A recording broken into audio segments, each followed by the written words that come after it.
ठीक 2 महीने पहले 25 मार्च से लॉकडाउन की शुरुआत हुई थी। लॉकडाउन का मकसद कोरोना वायरस के संक्रमण चक्र को तोड़ना था, लेकिन 60 दिनों में कोरोना मरीजों की संख्या 635 से बढ़कर 1,40,000 को भी क्रॉस कर गई।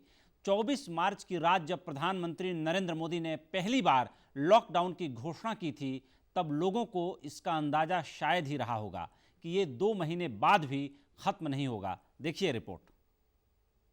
महाभारत का युद्ध 18 दिन में जीता गया था।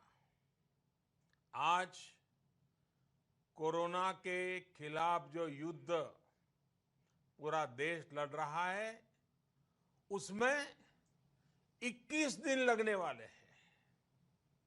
हमारा प्रयास है इसे 21 दिन में जीत लिया जाए।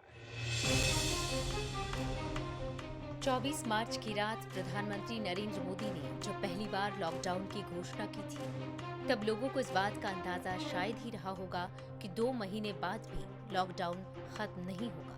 देश में लॉकडाउन लागू हुए 60 दिन बीत चुके हैं और फिलहाल चौथा चरण चल रहा है।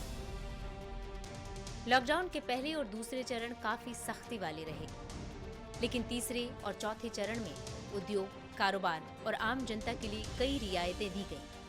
देश में लॉकडाउन का असर ये हुआ कि कोरोना संक्रमण को लेकर जो अनुमान लगाया था, हम उससे कहीं ज्यादा बेहतर स्थिति में खड़े हैं। हालांकि कोरोना के पॉजिटिव केस 1.25 लाख से अधिक हो चुके हैं, लेकिन हमारी रिकवरी रेट दूसरे देशों की तुलना में काफी अच्छी है। लॉकडाउन के बीच बस और ट्रेन सेवा शुरू होने के बाद अब घरेलू उड़ान सेवा भी शुरू हो गई है। करीब 2 महीने बाद सोमवार को दिल्ली के इंदिरा गांधी इंटरनेशनल एयरपोर्ट से सुबह 4:45 पर पुणे के लिए सबसे पहली यात्री फ्लाइट रवाना हुई। आंध्र प्रदेश और पश्चिम बंगाल को छोड़कर देश भर में देर रात से ही एयरपोर्ट पर यात्रियों के पहुंचने का सिलसिला शुरू हो गया था। लॉकडाउन को लेकर प्रधानमंत्री ने मुख्यमंत्रियों के साथ कुल 5 बार वीडियो कॉन्फ्रेंसिंग के जरिए बैठकें की। पहली बैठक 20 मार्च को, दूसरी 2 अप्रैल को, तीसरी 11 अप्रैल को, चौथी 27 अप्रैल को और 5वीं बैठक 11 मई को हुई थी। कोरोना को लेकर पीएम मोदी 3 बार राष्ट्र को संबोधित कर चुके हैं। उन्होंने पहली बार 24 मार्च को, फिर 14 अप्रैल को और तीसरी बार 12 मई को राष्ट्र को संबोधित किया था। 24 मार्च को उन्होंने पहली बार 21 दिनों के लॉकडाउन की घोषणा की थी। इसके बाद 14 अप्रैल को लॉकडाउन को बढ़ाकर 3 मई तक करने का ऐलान किया था। 12 मई को पीएम ने राष्ट्र के नाम संबोधन में कोरोना संकट से निपटने के लिए 20 लाख करोड़ के आर्थिक पैकेज की घोषणा की थी।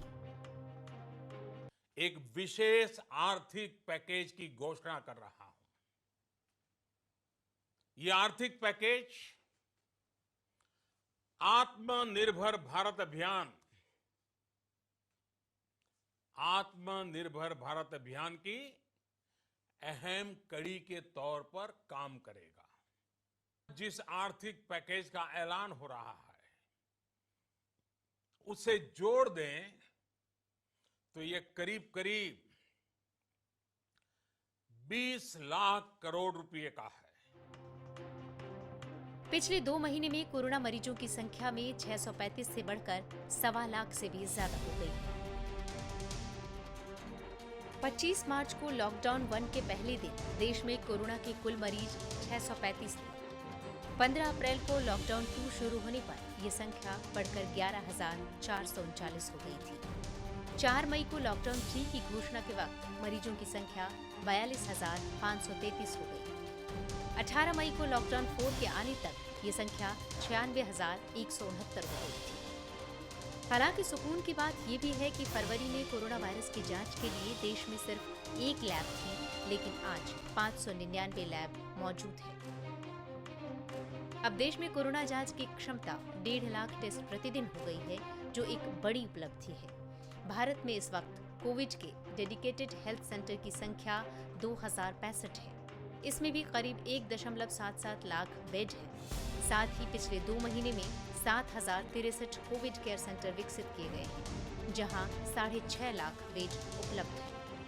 इस बीच सरकार ने दावा किया है कि लॉकडाउन ने कोरोना महामारी पर ब्रेक लगाने में कामयाबी हासिल की है। अगर लॉकडाउन नहीं लगाया गया होता तो अब तक देश में कोरोना के 20 लाख मरीज होते और इस बीमारी से करीब 55,000 लोग जान गंवा चुके थे। लॉकडाउन में वैसे तो हर तबका आर्थिक संकट से घिर गया, लेकिन सबसे ज्यादा मुश्किल मजदूरों को हुई। 2 महीने बाद भी प्रवासी कामगारों का पलायन जारी है। एक अनुमान के मुताबिक अब तक करीब 75 लाख मजदूर अपने घर लौट चुके हैं। स्पेशल ट्रेन चलने के बावजूद अब भी सैकड़ों मजदूर सड़क के रास्ते पैदल अपने घरों को लौट रहे हैं। ब्यूरो रिपोर्ट, सहारा समाचार।